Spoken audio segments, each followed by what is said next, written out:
everybody, meaning all the teachers and students from mainland China and Taiwan, excluding those from my university. They're not here anyways, I think. But it's not a tradition for people from our university wake up at this time of day to be like, what? You expect me to go to talk 8 a.m. in the morning by someone from my university? Do you think I'm crazy or something? Anyways, thank you very much for coming today to this rising up early, coming to my talk. I think it's against human nature to make people come to talk 8 a.m. in the morning. So if you want to sleep, I don't blame you. But if you manage to not fall asleep during my talk, I assume it's because you think my talk's interesting.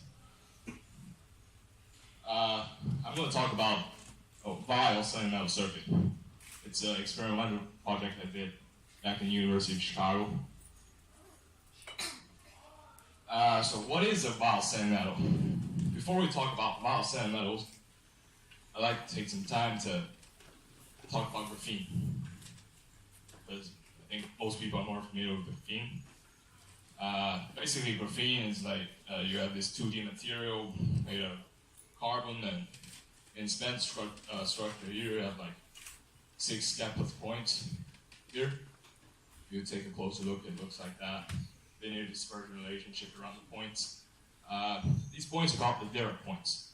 And they're called the Dirac points because they resembles the dispersion relationship resembles that of the Dirac fermion in free space.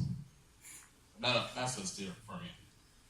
A vial sand metal, on the other hand, well, if you look at its name, it's probably resemble a vial fermion, right? And there is such a thing called a vial fermion. It's proposed by Hermann Weyl in 1929. It's this fermion with chirality. If you look at these red spheres here, represent Weyl points with positive chirality. These blue points here represent Weyl points with negative chirality. And this is like a Brillouin zone in 3D space. If you take a cross section here, if you take a 2D plane in the 3D Brillouin zone, you kind of see the bend structure of these 2D plane here is plotted in the 4 red cones on the right.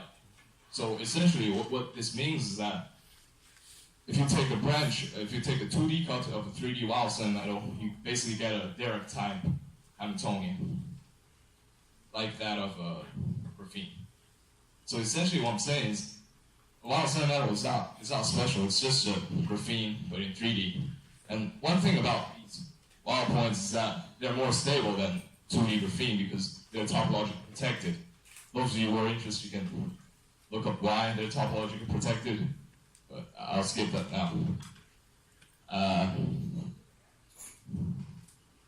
Some features of a vial sand metal include, you have, as I said, you have chirality here around the Weyl points. This blue means, red means positive chirality, blue means negative.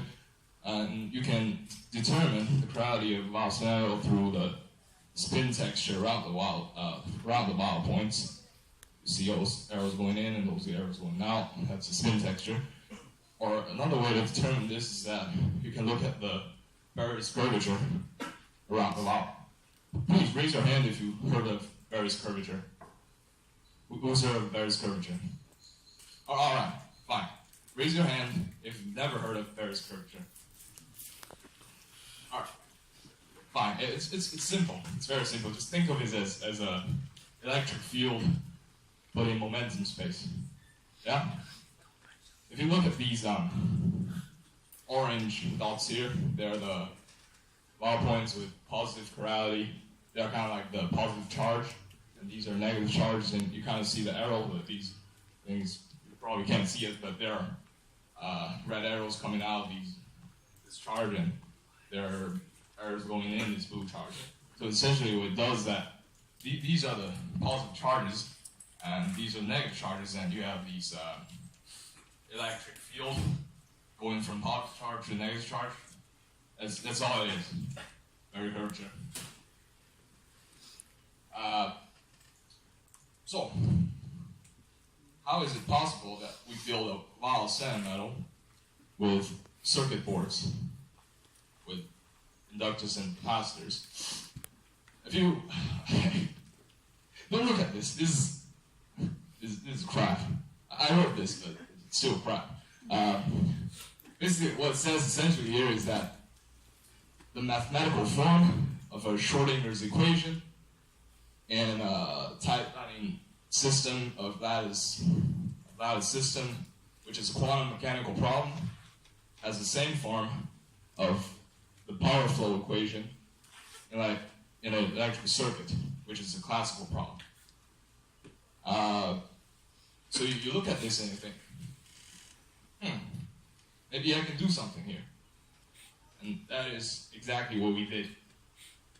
If you take a look at the figure on the left, it's a schematic of a type-binding model lattice. Basically, what you have is you have a lattice system and two sublattices, and you have these tunneling terms, right? The nearest neighbor tunneling terms. The blue line represents a hop-in with zero phase change, and the the blue dash line here represent a hop-in term with 5 pi phase change. Right, and you look at the graph here on the right. It's pretty messy, I know, but if you take a closer look, you kind of see how carefully colored the corresponding objects on the right side with the color of the objects on the left. This inductor here, for example, is this on-site atom here. This inductor is the on-site atoms here, and these two capacitors that links them together is this red dash off term here. So what you basically can tell is that we have these capacitively connected inductors, and well, what you do to induce the pi phase shift is you kind of braid these cables from positive, negative, and positive, negative, and then you have a pi phase change. This is like the real deal. This is what I made. That's the circuit board here. That's the 3D translational stage, which I modified from a 3D printer. Those two metal cylinders. They are counterweights. They're actually made of nickel. I had to use this because that's what happens in the experiment, right? You build like a freaking big circuit board, and before you realize it's like weighs 10 kilograms, and you found out that the stage here, it just isn't going to lift it up because it's too heavy. So what I did was that I installed these two pulleys here. You can see them, and added the counterweights on the side. It's kind of like an elevator. This is what it looks like if you open it up. These, you can see these black cylinder here, inductors, and these tiny yellow things. They're the capacitors. I soldered every bit of this shit on myself. Every bit. Because I was talking to my boss, right? I was like, John, this is too much. Can we hire someone else, like a company, to do this? It's like, sure. I mean, it's not that expensive. It's only about $1,000. But do you know how much it takes for me to ask you to solder it?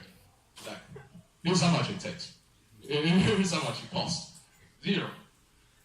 So it's not too much. It's only about 20,000 soldering points. It took me only about 2 weeks, and including the nights. So it was fun. It was fun. That's me. That's a close-up. That's a close-up of part of the circuit boards. As you can see, that inductor is just not there.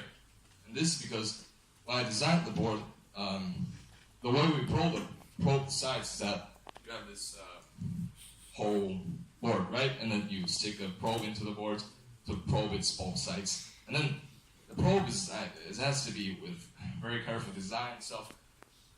And when it started, what mostly happens is that at some point it's going to knock into into the inductors, and if odds are good, the probe is going to break, and I just need to make a new probe. But sometimes, if the probe is too strong, it just goes smashing out the inductors, like cling, cling, cling, cling, and then I need to open up the boards again and reinstall them. It's really a pain in the ass. Right, this is a video clip of, sorry. Let me try to show this to you.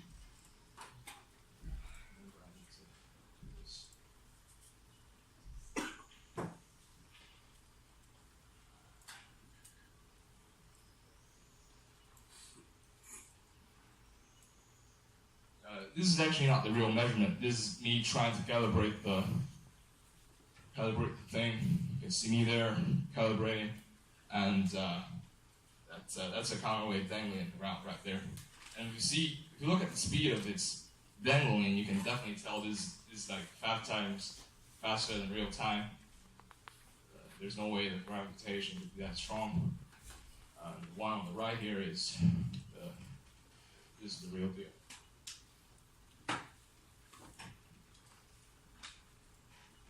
Sorry about this again. I think it's like office thing. That's what they do. Right. So this is around 1,000 times faster than real time. Kind of see the probe going into the bulk, and then the signals coming out. Nothing too fancy. All right. Let's take a look at the actual data. This is a typical data you get from the network analyzer. If you plot it here, the blue zone is the lower band, the red zone is the upper band, because it's a 2 sublattice system. And then you kind of see the wild mode in between. That's a wild point right there.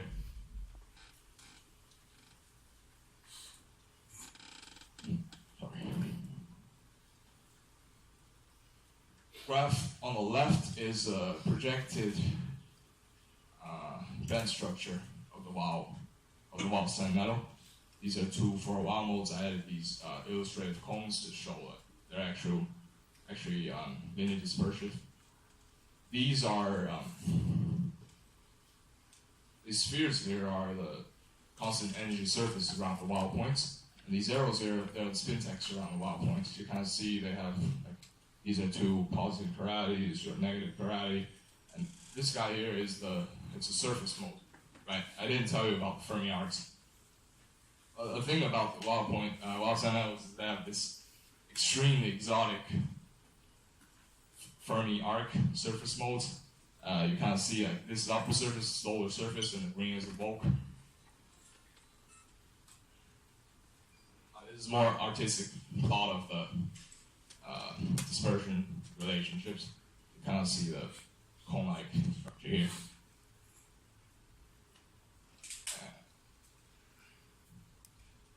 These are my favorite plots, by the way. This, if you plot the energy difference versus the distance of how a point is close to wild points in the Moen space, you see the linear dispersive relationship here. And the color resembles that of the density of states in a typical condensed matter system. 3 graphs here on the right are the Berry curvature plots. As I said, it's just electric field. You see for 2 positive charge, negative charge. By the way, I think this is actually the first ever direct measurement of Berry's curvature in the world. Down on wild sand metals. I mean, it's not real wild sand metal, but still it's something. And you can see it's actually a pretty beautiful graph.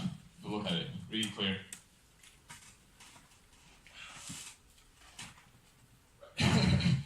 In the end, I like to take time to say thanks to my boss, Professor Jonathan Simon, who works at the University of Chicago. He's a nice guy. Look at him. He's really cool. He's a great he's a great skateboarder. He's a black belt. He have black belt in jiu-jitsu, 巴西柔术, and then yeah, he's really a nice guy, and I think he's getting his tenure in a couple months. So if any of you guys here are considering applying a PhD in AMO physics, this is definitely one of the places you should look up.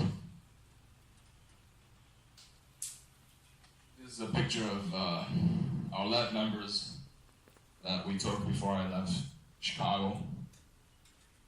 This guy, his name is Yuehui. He's from Beijing师范大学. He helped me a lot with a lot of my work, and we went skiing a couple times. He's a nice guy. He has a good girlfriend. I don't know why I'm saying that. This Nathan, this Clay. These guys also give me a lot of ideas on specific designing of the board. There's Albert, Scott, Aman, also the code is there. I stole a lot of code from them in the measurement. For instance, the code of 3 printer was from Aman, and the code of the network analyzer was from Albert. Who else? Right, this is Mark. He's the guy who helped me chop up the nickel cylinders, the counterweights, remember? Right. I also like to thank my boss from my university, from Peking University, Mr. Professor Liu Xiong for theoretical guidance on Lao Stan Metal, and also my friend here, Han Zhaoyu. He gave me a lot of inspirations on how to plot these Berg curvature. It's actually here. We stand up so everybody can see.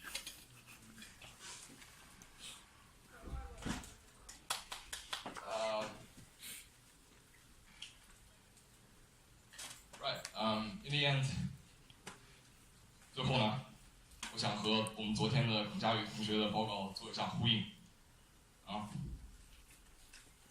欢迎报考北京大学。